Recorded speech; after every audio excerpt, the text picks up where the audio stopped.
Hello, everyone. Today I'm joined by Camille Richardson, the Deputy Assistant Secretary for the Office of Middle East and Africa Global Markets. How are you doing today, Camille? I'm doing well, Tony. How are you? I'm doing fantastic. Thanks for asking. Yeah. Now, please, could you tell us a little bit about your background and what's prompted you to start a career in international relations?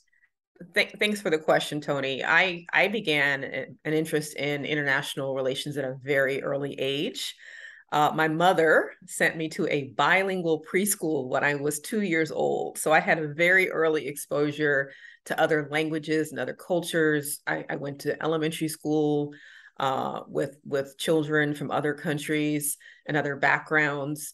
When I was a sophomore in high school, I was reading an article in Time magazine about nuclear winter and became very much interested in peace and diplomacy and studied that in undergrad at Brown University, and then went on to pursue my graduate studies at Johns Hopkins SAIS and graduated with a degree in international relations and diplomacy. Upon graduating from Johns Hopkins School of Advanced International Studies, or SAIS for short, I came into the Commerce Department as a Presidential Management Fellow. And one of the reasons why I chose to work at the Commerce Department was that I realized is that nothing happens without money, and business is where rubber meets the road. And so over the past nearly 30 years, hard for Hmm. me to believe, I've really just thrived and just thoroughly enjoyed a career with an organization that really helps businesses to engage overseas, help businesses to grow, and is really very much results and performance based. Could you describe your role as the Deputy Assistant Secretary? Well, first of all, let me say that I actually never expected to be in this chair ever. There's something to be said for being in the right place in the right time and for the right reasons. Hmm. So I had been stationed in Sao Paulo and I'd been overseas. And my mom, after my father passed in 2013, had been, on her own and just trying to kind of deal with life, I think, on her own for the first time in her life. And it just got to a point health wise where she was really struggling and I was flying home every month. So I ended up cutting my tour in Sao Paulo, Brazil short, and was able to apply for positions here in Washington so that I could come home and take care of my mom. So I was supposed to actually start off at a lower level position in this region, but then our assistant secretary at the time made a decision that obviated that job. And he called me 4 days in and said, "Hey, I made a decision that kind of, eliminates your job. But would you like the next, higher level job?" And of course I said, sure. So I was about a month later, I was paneled into that job and haven't really looked back ever since. I just love my job. I get to oversee a region that's super interesting. It's very dynamic. It's fast paced and fast growing. I get to work with a team of professionals in headquarters that deal a lot. They're experts in trade policy. I get to work with our US field network. We have over 106 offices across the United States that work with small and medium-sized businesses, organized in regional and industry teams. They're trade experts, trade promotion experts. And then, of course, we have a team of commercial posts located in 18 embassies, US embassies and consulates throughout the Middle East and Africa, where we have foreign service officers like myself and locally engaged staff who are then also experts within their individual markets. And this whole network is set up to assist US companies to lower risk and to help them do business overseas. And I have to say, one of the things I really enjoy about my job is that no 2 days are the same. Every day brings a set of new challenges, an opportunity like this to have to outreach and make an impact. Occasionally I get to leave the desk and get on a plane and go over to the continent. I've had that opportunity twice now, once with our assistant secretary going to Egypt and Morocco, and then also with our deputy secretary of commerce going to Cote d'Ivoire and Ghana. As I mentioned before we started this conversation, I'll be heading to Dallas on Thursday for a diaspora outreach event with East African Chamber of Commerce, as well as the African Chamber of Commerce and our colleagues at Prosper Africa, as well as our U.S. Export Assistance Center in Dallas, Texas. No, that's amazing. Yeah. Increasing the frequency of trade between the US and Africa is so important. Mm-hmm. Could you share why you feel it's important to strengthen the US-Africa trade and investment relationship? Well, let me first start by kind of from a very macro view for your listeners. The mission of the Commerce Department is to grow the US economy, first and foremost. The mission of my bureau, the International Trade Administration, is to make that happen by strengthening trade and investment ties between the United States and various trading partners around the world. And we do that by creating shared and mutual prosperity. I think that's become even more important nowadays. If the pandemic taught us nothing else, it's the value of our interconnectedness, and the value that we should place on making sure that we maintain those connections. You know, it taught us what can happen when supply chains get disrupted. I think that everyone around the world is dealing with food and fuel prices soaring, and that is a particular concern I know on the continent, which, you know, is something that the continent has struggled with. One of the things I said something about being in the right place at the right time. So President Biden, you know, has a foreign policy that is very much focused on Africa as a partner. And this is a good and interesting switch from, you know, previous policies of aid and then trade, not aid, and, you know, doing well by doing good. And all those were wonderful, but treating Africa as a true partner. It's a region of the world where population is growing tremendously. We're looking at 1.7 billion people within the next, you know, few years. I think maybe by 2030 we'll get to that number. We're looking at a middle class that is going to triple in size, which means a greater labor market, as well as a greater consumer market with purchasing power, that's going to be looking for U.S. brands and U.S. products. There's opportunities. I was having a conversation yesterday with our Assistant Secretary for Industry and Analysis, and the African Finance Corporation, you know, that's really looking to create value chains within Africa.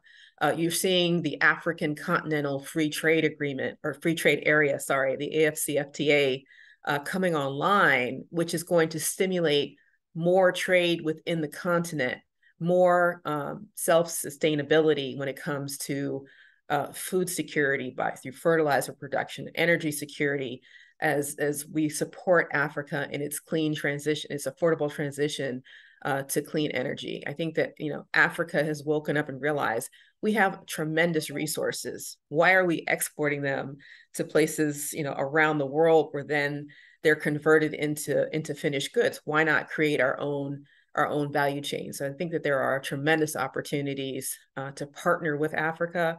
While we're not a signatory to the African Continental Free Trade Area, we are certainly very supportive of it. Our U.S. Trade Representative is working hand in glove. Our own commercial law development program, CLDP, is also working to provide whatever technical assistance is desired. I had the privilege of sitting in a meeting with the Secretary General of the AFCFTA, Wamkele Mene, and our own Deputy Secretary, Don Graves. And Secretary General Mene is very much interested in having more small and medium-sized enterprises, more SMEs, participate in the AFCFTA, become partners in Africa's growth story. No, that's amazing. And are there currently any programs available to these US-based entrepreneurs that are looking to develop business relationships with the continent? Absolutely. So as I mentioned, my organization within Commerce, maybe I didn't mention the name, I'm part of the U.S. Commercial Service, and we have a network of 106 offices across the United States, you know, full of trade specialists, trade promotion experts. There's probably one near you. So if you just go to the trade.gov website, you can probably find a local office. And, you know, their job is essentially to help a U.S. company help each client decide, you know, where to go. You know, you have a product, you have a service. Where can I sell? You know, how can I grow my company through trade? And how can I do it in a way that lowers my risk? So at a lot of these U.S. Export Assistance Centers, which is what we call our offices in the United States, There are times when we're co-located with the Small Business Administration, where we're also co-located with the U.S. Export-Import Bank, or Exim Bank, which is the export credit agency of the U.S. government. So I think your first stop, whether you've exported before or not, is certainly a U.S. Export Assistance Center, or USIAC, as we like to say in our acronyms within commerce, and talk to a trade specialist. If you have a product or service where you have a good track record of sales within the United States, there's a good chance that you might be ready for exporting. But it's a good idea to get information and to do your due diligence and your homework, because exporting, while it can be very lucrative, is not an easy proposition. Nothing ventured, nothing gained. Yes. And you want to challenge yourself to grow, but you also want to make sure that you're fully informed and that you're checking all the boxes when it comes to minimizing your risk and working with us to help you do that. Once you decide that you're ready to go, your product or service makes sense, and you can figure that out because your U.S. Export Assistance Center trade specialist will also help to connect you with one of our 11 posts on the African continent. We have posts throughout the North Africa, Levant region, as well as Sub-Saharan Africa. And then we also have 23 partner posts with the State Department. So while we position our commercial officers and their teams in commercially forward-leaning and open capitals where we know there's a lot of business possibility for U.S. companies, there's a lot of interest, there's a good environment for U.S. companies to explore. Where we are not stationed, we have colleagues at the State Department who we train to offer our services and to better assist U.S. companies enter a market, expand in a market, and then think about where you want to go next. Awesome.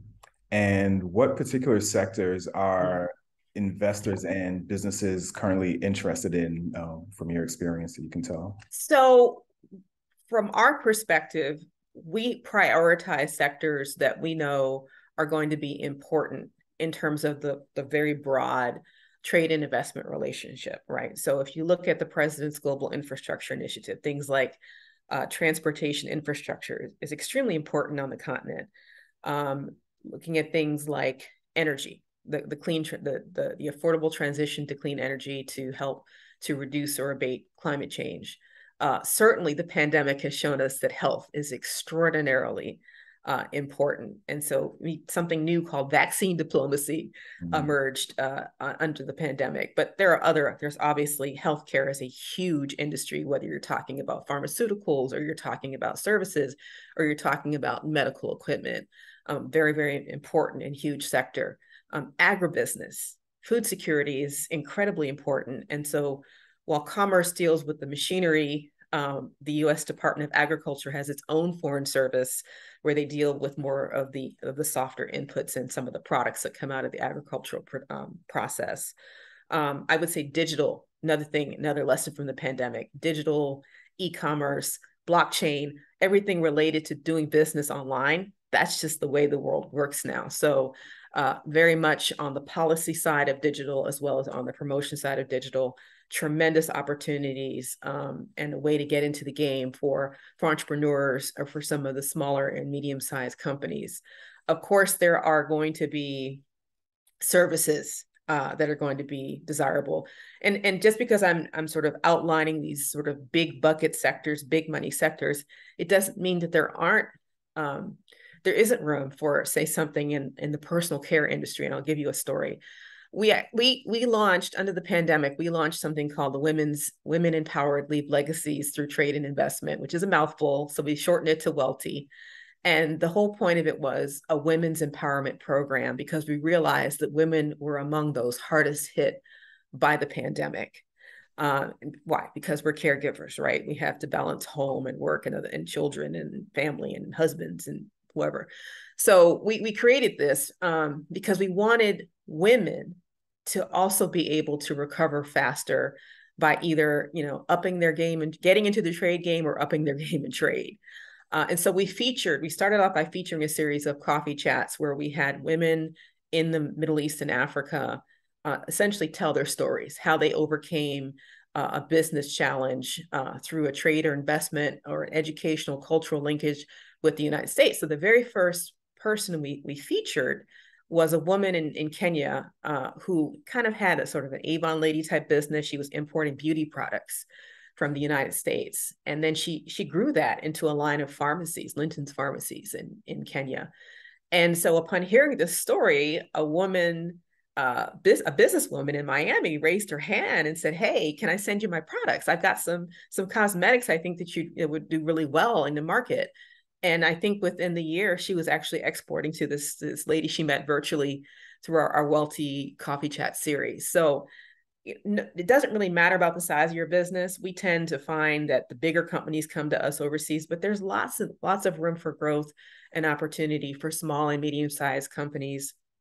And as part of our strategy of economic recovery through economic inclusivity, we're doing this type of outreach. I'm going to Dallas on Thursday.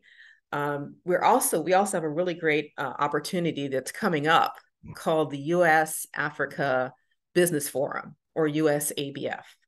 And this is part of the president's USAfrica Leader Summit that will happen here in Washington, D.C. from December 13th through 14th.